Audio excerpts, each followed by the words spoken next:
The Artemis-1 SLS rocket will launch an uncrewed Orion into Earth orbit, placing it on a path toward a lunar distant retrograde orbit, where it will travel 40,000 miles beyond the Moon, or a total of about 280,000 miles from Earth before returning home.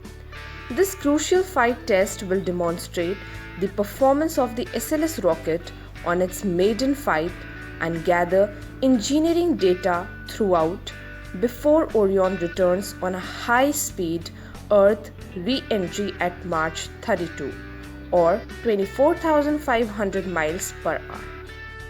The high-speed lunar velocity re-entry is the top mission priority and a necessary test of the heat shield's performance as it enters Earth's atmosphere, heating to nearly 5,000 degrees Fahrenheit, about half as hot as the surface of the Sun, before splashing down in the Pacific Ocean for retrieval and post-flight engineering assessment.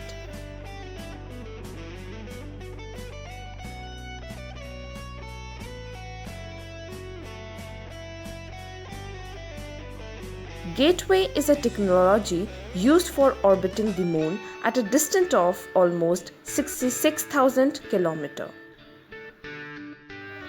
It is a space station used as a stop station between Earth and Moon.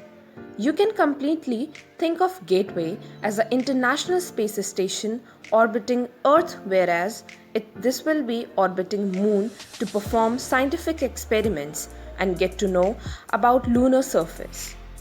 It will be in contact with Orion spacecraft and also provide communication needed for landing surface. It also has docking ports to deliver cargo in future. NASA has already given SpaceX permission to deliver cargo to Gateway. SpaceX is first US commercial company that will be delivering cargo. Just to know, Gateway will be a global collaboration just like ISS.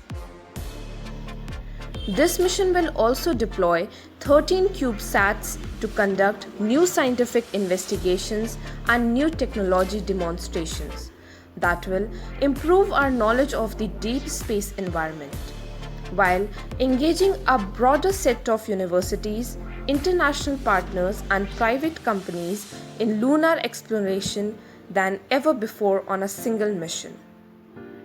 Preparations for Artemis-1 are well underway. Not all rockets are worthy enough to get back to Moon, so NASA has built a huge rocket. Yes, we are talking about SLS. Production is complete for the SLS engines, comprising 4 RS-25 liquid rocket engines, 2 solid rocket boosters, the massive core stage, and the interim cryogenic propulsion stage that provides. It will be carrying the Orion spacecraft, the cargo, and of course the crew in a single flight. It is the only rocket to carry that much mass in single flight. Orion's final push towards the Moon, and all are completing pre-flight tests. Beyond significant ground tests, when NASA has fired elements of the rocket from test stands in Mississippi, Utah, and Alabama.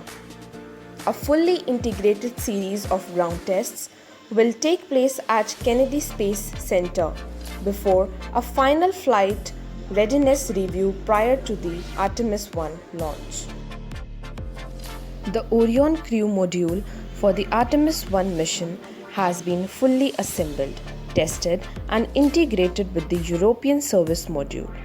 The service module built by ESA provides most of the propulsion power and cooling systems for the crew module where astronauts will live and work during Artemis missions.